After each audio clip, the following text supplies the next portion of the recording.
अस्सलाम वालेकुम स्टूडेंट्स।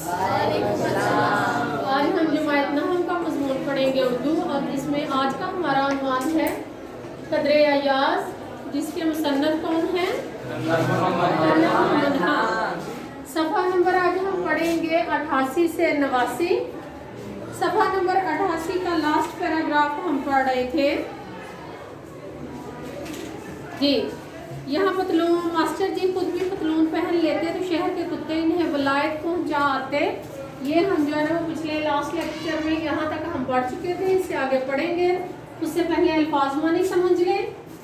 पोश, पोश से मुराद है पहनना, खुश पोश अच्छा लिबास पहनने वाला। पतलून पोश, पतलून यानी पैंट पहनने वाला। खाल खाल, खाल खाल से मुराद है बहुत कम, कहीं कहीं।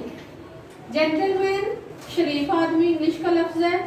रूबरू सामने, मुवाफिक तबीयत के लिए मौजू, जो तबीयत को सूट कर जाए, जो जिससे इंसान ऐसी चीज़ जिससे इंसान बीमार ना हो, वो कहते हैं कि वो खुराक मौजू आ गई, वो मुवाफिक आ गई। बसत तज़ीम, अब स्टूडेंट ये जो वसत है ना, सद का मतलब होता है 100, सद का मतलब क्या होता है? बसत तज़ीम यानी बहुत ज्यादा इज्जत। चौपाल, चौपाल से मुराद है गांव की मुश्तरका बैठक, वो गांव जहाँ पर जिरगा वगैरह होता है, या जहाँ पर जो है ना वो बातचीत होती है, इकट्ठे बैठ के गांव के जो फैसले हैं वो कोर्ट कचहरी में जाने की बजाय गांव में ही तय हो जाते हैं, उस जगह को चौपाल कहा जाता है। सत्थर, सत्थर से मुराद है खुश्क घास, जानवरों को जो है ना वो चारा जो डाला जाता है जो खुश्क हो और उससे काटा ना गया हो भी। जैसे ये हमारे चावल की फसल के बाद जो है ना वो खुश्क उसके सारे तने बाकी रह जाते हैं, तो उसे सत्थर कहते हैं। वही लोग जो है वो नीचे बिछा के ऊपर वो बैठते हैं, और सर्दियों में खास तौर पर वो बहुत गर्मी का एहसास देती है। बरखुरदार बेटा, मुस्ततील लंबाई। आतिशदान आग जलाने की जगह। मरकज महवर। मुसाफा हाथ मिलाना। ठीक है, इसके अलावा अगर कोई मीनिंग होगा मैं साथ साथ समझाती हूँ आपको जी। लास्ट पैराग्राफ है सफ़ा नंबर 88 का आखिरी पैराग्राफ। सलीम मेरी बात पूरी तरह समझे बगैर हंस दिए। कौन कह रहा है? कर्नल मोहम्मद हाँ कह रहे हैं कि सलीम, सलीम कौन है? बेटा के बेटे को जब मैंने पूरी बात बताई, कौन सी बात बताई कि अगर मास्टर जी भी उन दिनों पतलून पहनते तो शहर के कुत्ते उन्हें वलायत पहुंचाते। क्या वो कुत्ते की बात कर रहे थे? कुत्ते को तमीज़ होती है किसने पैंट पहनी, किसने शलवार कमीज पहनी है? इससे मुराद ये थी कि उस वक्त कुछ लोग ऐसे थे जो पैंट शर्ट को और अंग्रेज़ के साथ मुशाबहत की वजह से, अंग्रेज़ के लिबास की वजह से नफरत करते थे, और अगर कोई पैंट शर्ट पहनता था तो उसे अंग्रेज़ का साथी समझा जाता था।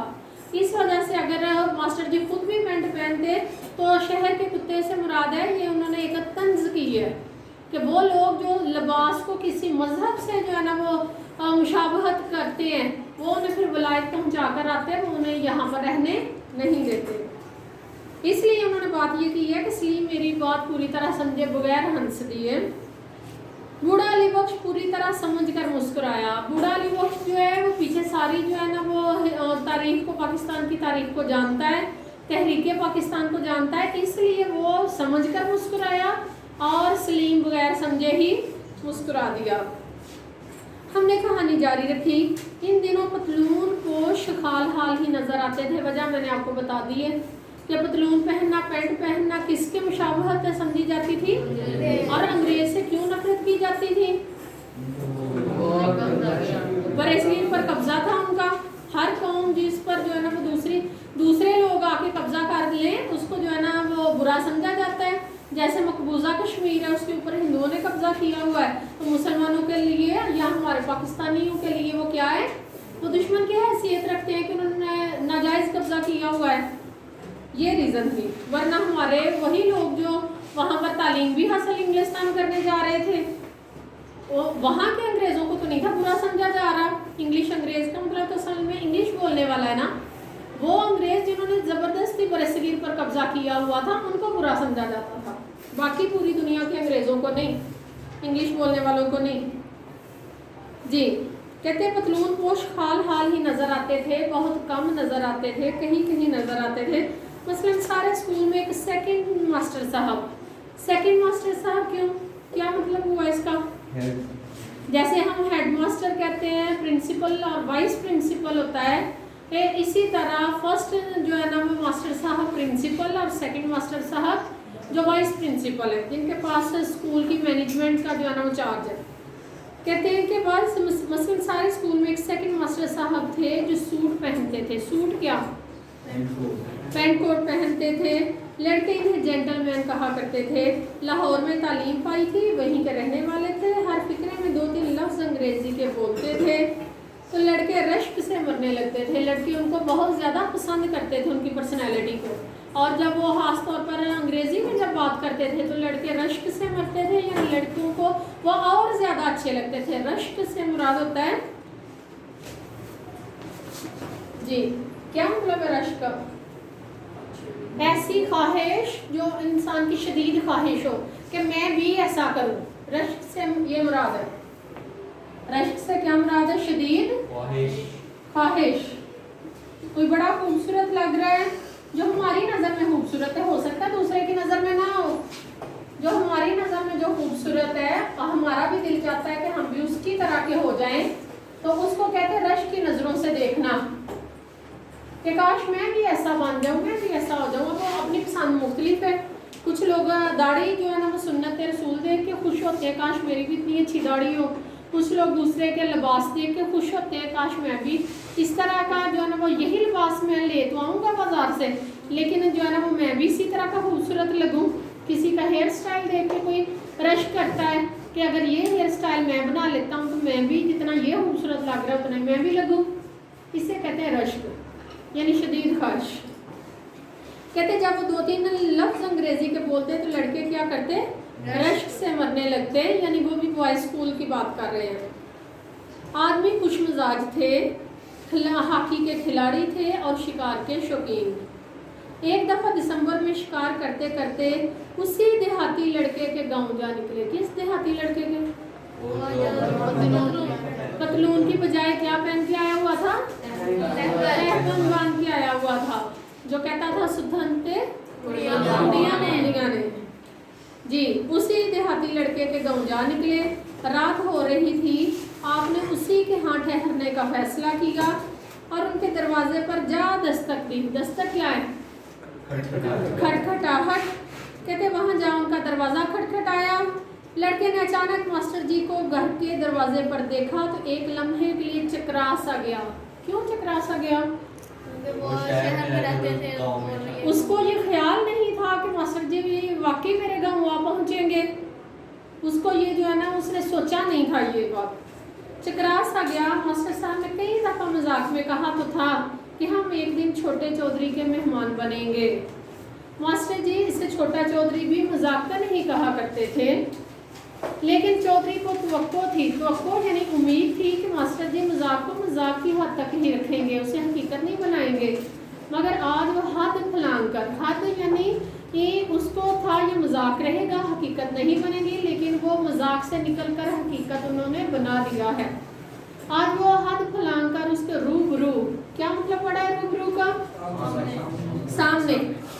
वो उसके रूबरू आ खड़े हुए तो चौधरी, छोटे चौधरी को मेज़बानी के बगैर चारा ना था। मेज़बानी क्या है? मेहमान नवाजी। चारा से क्या मुराद है?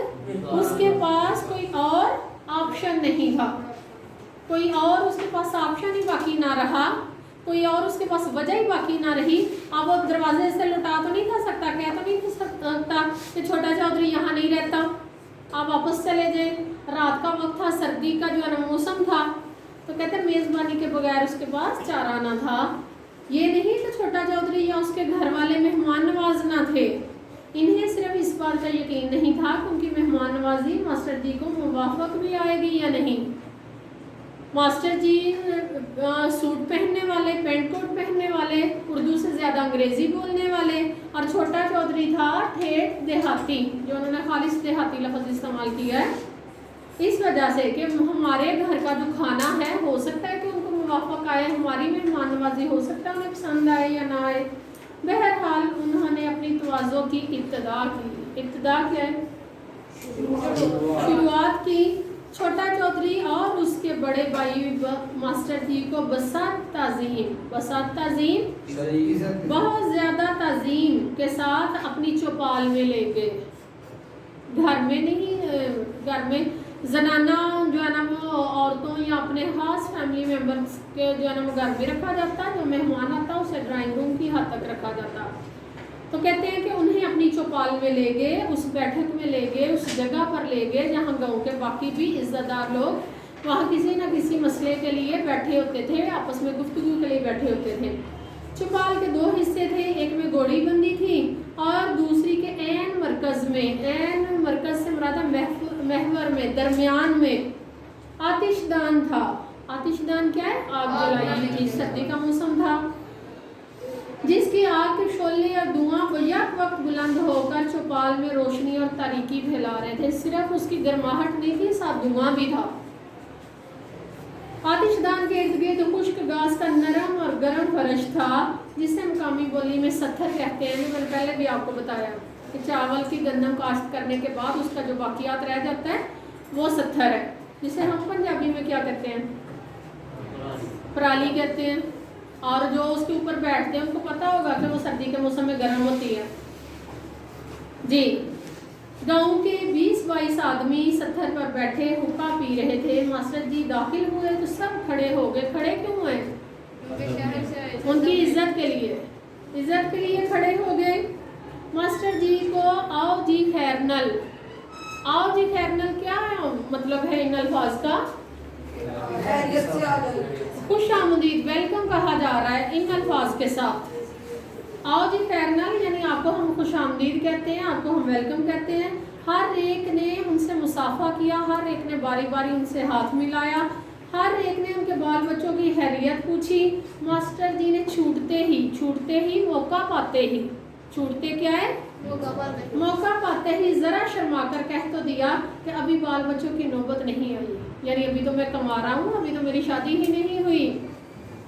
लेकिन इन नामौलूद बरखुदारों, नामौलूद जो अभी पैदा ही नहीं हुए, बरखुदार जो बच्चे अभी पैदा ही नहीं हुए, उनकी खैरियत बहरहाल हर मुलाकाती ने पूछी। उनका स्टाइल था कि वो अस्सलाम वालेकुम और बाल बच्चों की सुनाएं कैसे हैं, क्योंकि गाँव में छोटी छोटी उम्र में शादियाँ हो जाया करती थी। आपको मैंने पहले भी बताया था कि हमारे बहुत से ऐसे मुसन्नफीन हैं जिनकी 8वीं 9वीं 10वीं में शादियाँ हो जाती थी 13-14 साल की उम्र में। तो इसलिए हर कोई पूछ रहा है कि बाल बच्चों की क्या, तो बाल बच्चे है कि मास्टर साहब के नामौलूद बरखुदार, वो बेटे जो अभी पैदा ही नहीं थे हुए हैं, उनकी खैर खैरियत पूछी जा रही है। यही उनकी तवाज़ो की तरकीब थी। तवाज़ो यानी उनकी जो है ना मेहमान नवाजी की, जब भी वो किसी से मिलते हाल हालात पूछते, बाल बच्चों का पूछते। चूँकि मास्टर जी ने पतलून पहन रखी थी, लिहाजा फर्श पर बिठाने की बजाय उनके लिए रंगीली चारपाई बिछा दी गई। सलीम हैरान होकर बोले, अब्बाजान इनमें इतनी अक्ल ना थी कि इन्हें कुर्सी देते? मैंने कहा बेटा अक्ल तो थी, कुर्सी ना थी, कि अभी कुर्सियाँ और सोफे गाँव में नहीं पहुँचे थे। सलीम ने फैसला कुन अंदाज में कहा, अगर कुर्सी ना थी तो चौधरी किस बात के थे? मैंने कहा एक तो चौधरी ज़रा छोटी किस्म के थे और दूसरे गांव में चौधरीपन की नुमाइश कुर्सियों से नहीं की जाती। सलीम देहातियों की कोई गलती, कोई कमज़ोरी पकड़ने पर तुला हुआ था यानी पूरी अपनी कोशिश के साथ, पूरी ताकत के साथ ढूंढता था कि कहीं जो है ना वो देहातियों की कमज़ोरी मुझे मिल जाए और मैं यहाँ पर साबित करूँ कि जो है ना वो उनका जो अली बख्श मुलाजम है उसने देहातीपन का मुजाहरा किया है। मगर कोई गोल कमरे में घोड़ी भी बांधता है। कौन पूछ रहा है? सलीम पूछ रहा है कि गोल कमरे में कोई घोड़ी भी बांधता है, यानी वो अगर उनकी बैठक थी, वो उनका ड्राइंग रूम था, तो उधर घोड़ी कौन बांधता है? मैंने सलीम को समझाया, अगर घोड़ी के लिए कोई अलहदा मुस्ततील, अब सलीम के ज़माने में ड्राइंग रूम को गोल कमरा कहा जाता है, उनके ज़माने में जो है ना वो उसे जो है ना चौपाल कहा जाता था। कहते हैं अगर घोड़ी के लिए कोई अलहदा मुस्ततील कमरा, मुस्ततील उन्होंने जो है ना वो कहा है, तन कहा है, हर कमरा मुस्ततील होता है, जैसे जिस कमरे में हम खड़े हैं ये भी मुस्ततील है, ये भी लंबा कमरा है। तो कहते कोई अलहदा मुस्ततील कमरा ना हो तो फिर वो भी गोल कमरे में रहती है। अलावा अजीज गांव के कमरे इतने गोल भी नहीं होते, जितना गोल तुम्हारा कमरा है, तुम्हारा भी तो मुस्ततील ड्राइंग रूम है ना, तुमने उसे गोल कमरा कहते हो, वो उसे चौपाल कह देते हैं। सलीम तंज को पा गया यानी समझ गया और बोला गोल कमरा तो वैसे नाम पड़ गया है, हमारा अपना गोल कमरा भी तो चौकोर है, मगर बात यह है कि ड्राइंग रूम में घोड़े गधे का क्या काम। मैंने हंस कर कहा बेटा देहाती लोग इतने मुहज्जब नहीं होते कि ड्राइंग रूम में कुत्ते ले आए, वो घोड़ों ही से गुजारा कर लेते हैं। ये भी तंज कर रहे हैं, जैसे वो तंज कर रहे हैं, वो भी उसका बाप है, वो भी तंज करता है। अली बख्श मुस्कुराया। सलीम किसी कदर चकराया कि मेरा बाप मुझे क्या कह रहा है कि वाकई हम भी तो जो है ना वो कुत्ते जो है ना वो रखे होते हैं हमने घर में, वो हमारे ड्राइंग रूम में आते हैं। ये कहानी बहरहाल इश्तियाक से सुन रहा था। इश्तियाक क्या होता है? शौक से सुन रहा था। यहीं तक का आता है। आप रोज़ाना घर में एक पैराग्राफ की तशरीह लाजमी किया करें और वो स्कूल में फिर चेक करवाया करें। बहुत शुक्रिया। अस्सलाम वालेकुम।